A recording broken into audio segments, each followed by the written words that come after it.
Welcome to Asterdas, where every month I invite you to cross a threshold made of ink and terror, behind which worlds that shouldn't exist are hidden. Here is a new episode of 5-Room Dungeon.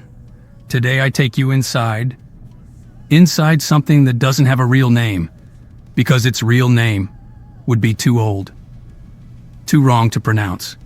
But forget the usual tunnels, dragons, and textbook puzzles. This is a different experience. This is living flesh. Imagine a place? No. Don't imagine it. Let me imagine it.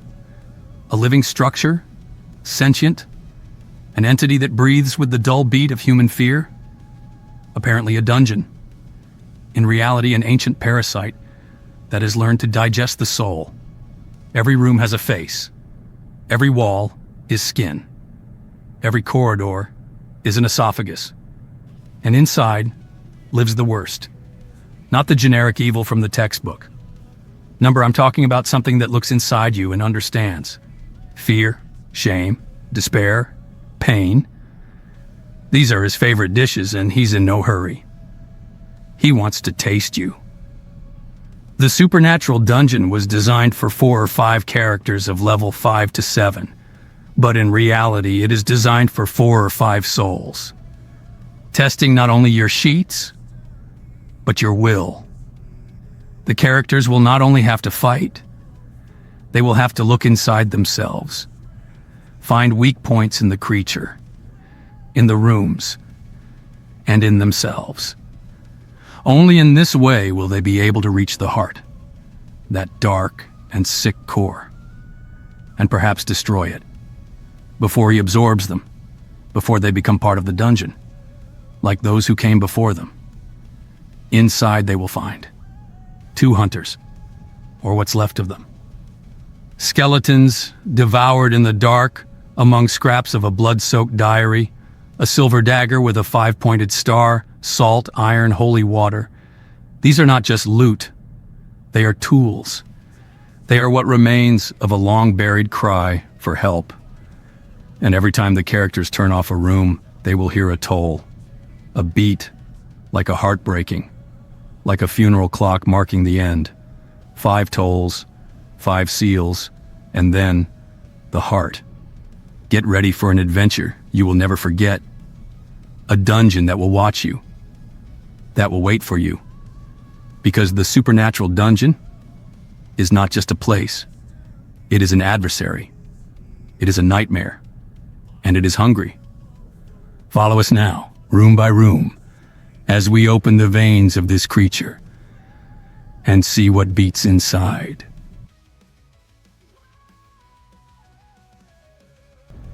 In the heart of the abyss, horror never begins with a scream. It begins with a warm blanket, a crackling fire, the smell of freshly baked bread. It begins with an invitation. This is the oldest trap in the world, making those who are about to be devoured feel safe.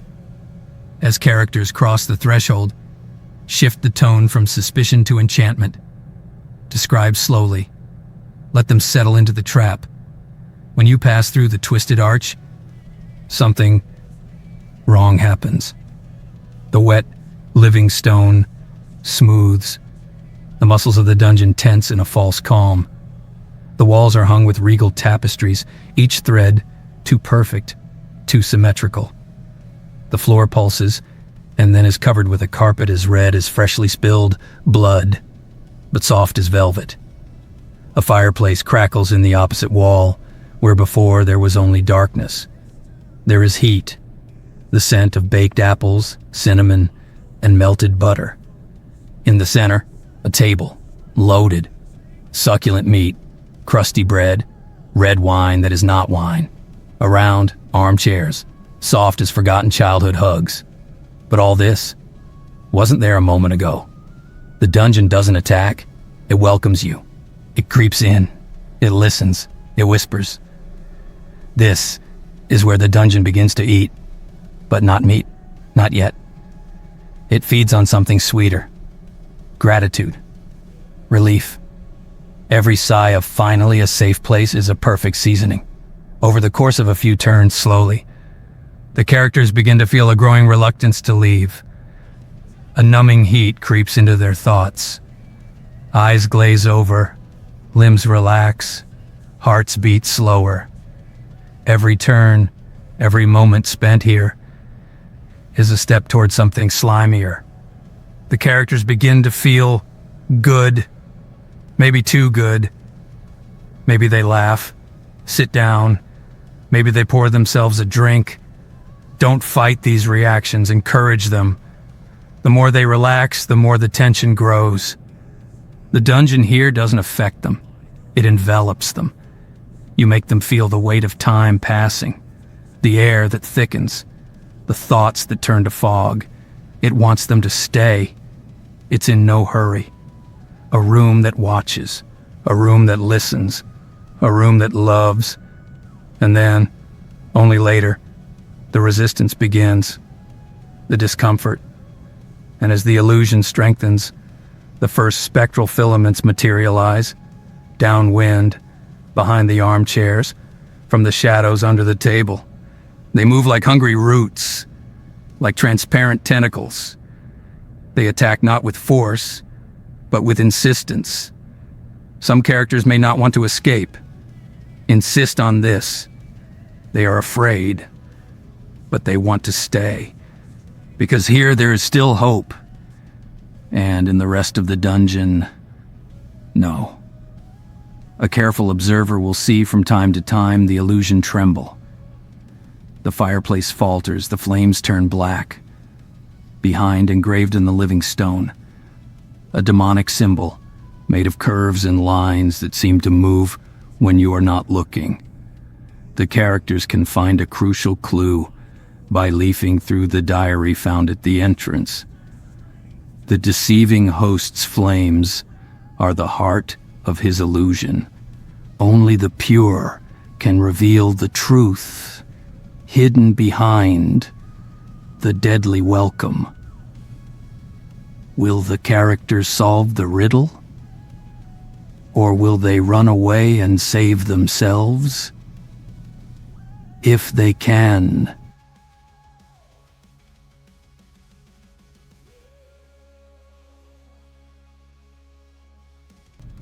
Who are you, really? The corridor breathes, literally. The gray stones pulse like restrained muscles, each stone a silent witness. The torches tremble, not from the wind, but from something just out of sight. Slowly. Describe each step slowly.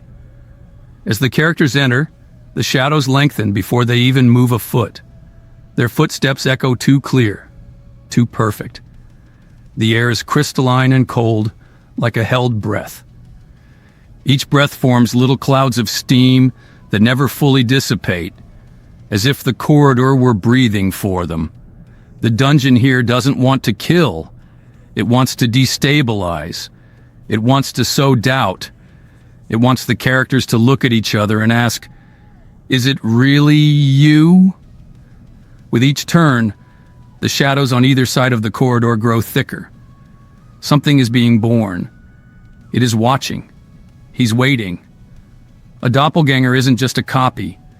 It's a concept. It's betrayal made flesh. Every time a character walks through the corridor, a doppelganger might emerge at their side. A perfect identical one that materializes from the shadows, with all the memories, all the dreams, all the secrets of the original character. Who is real? Who is the intruder? The doppelganger doesn't attack. It whispers. It sows doubt. It seeks to isolate, to breed paranoia. It wants the group to destroy itself, piece by piece. But there is a weakness, one so simple it will almost seem ridiculous. A hint in the forgotten journal? The echo of flesh fears only that which it purifies. He will use every trick, every maneuver. He will convince. He will lie with surgical precision, just to avoid revealing his true nature. The corridor isn't just a passage. It's a psychological trap, a cruel experiment in trust. Who are you really? The question hovers, invisible as dust, heavy as a dagger.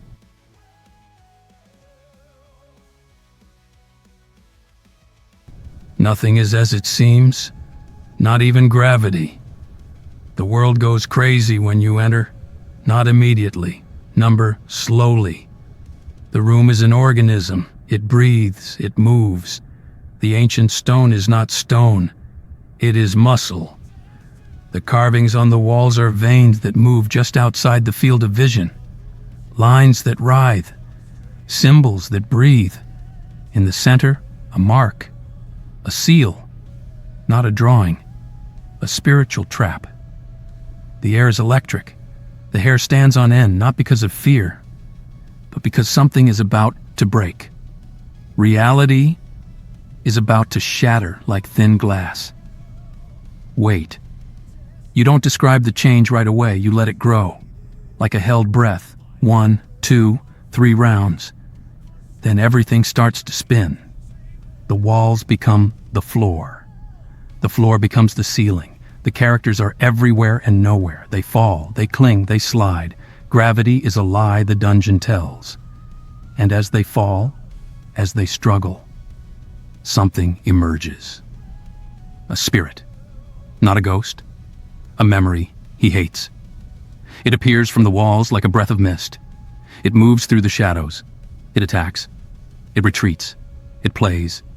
It doesn't want to kill. It wants to destabilize. Its hands are cold as oblivion. Its attacks are bites of memory.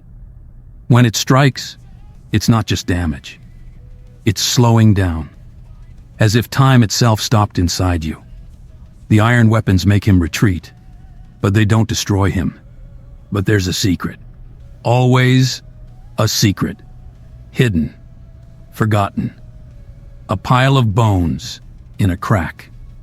Her last ties to life. A fragment in the diary speaks of Elizabeth, of a bond.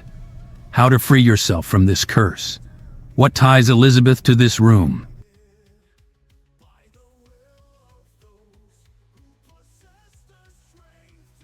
What happens when a place starts to forget you? This room is not simply a trap. It is a psychological experiment. An erosion mechanism that eats away at identity slower than any dagger. The walls breathe, like contracting muscles of memory. Silver threads float like spiderwebs of time, whispering fragments of untold stories. The air is heavy with a sweetish scent. Ozone. Oblivion, broken promises. Each round is an assault on consciousness, a resistance to oblivion. The characters look around. What brought them here? Why? The reason for the mission becomes like a name on the tip of the tongue. It slips away. It dissolves. Was it important? Maybe not. Slowly, the companions are strangers. Faces like masks. Who are they really? Can they trust each other? Paranoia seeps in like a thin fog. Little by little, their identity shatters. Who am I? The question echoes in their heads. Personal history crumbles, until it leaves an empty shell. A breath without identity. Small blue spheres float in the room.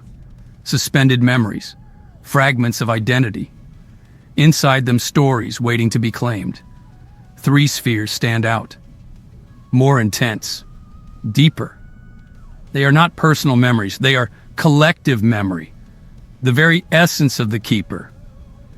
Let the erosion be gradual. Make each loss of memory a moment of dramatic tension. But an ancient text in Enochian, hidden in the diary, whispers a method of redemption. A spell in a forgotten language. Ol sonov vaurisaji, gohuyad balt, Lonchkals vonfo. Sobrazol roritanasps od grata malprg. Dis hol quanotwazims od komata noblozien. Sobatil gnom pergi aldi. Des. Urbes. Oboleger sam. Here beats the black heart of the dungeon. It is not a heart. It is a suspended blasphemy. It floats in midair, as big as a horse, but wider than any promise Black. A black that is not just color, but absence. So deep that it swallows the light, that it swallows every glimmer of hope. Around it, tentacles, not of flesh. Worse, solidified smoke, liquid obsidian that breathes. Shadow serpents with tips sharper than forgotten memories. They move. They prey with an intelligence that belongs to no known world. Copper and rotten honey intertwine with every breath that burns in the lungs, leaving a metallic aftertaste that tells stories older than time. It is a throat that devours, a core that whispers, a center that waits. The guardian tentacles dance around the heart, sentinels of a living nightmare. They can grasp with a touch and crush with a caress. They are not creatures. They are extensions of evil. The pulsations of the heart create a wave of darkness that distorts the very air, stunning and disorienting the characters. Also, drops of black acid fall from the ceiling, like tears of something far older than pain. If the characters defeat the entity, everything collapses. A roar like a scream of something ancient, evil, ripped from existence itself.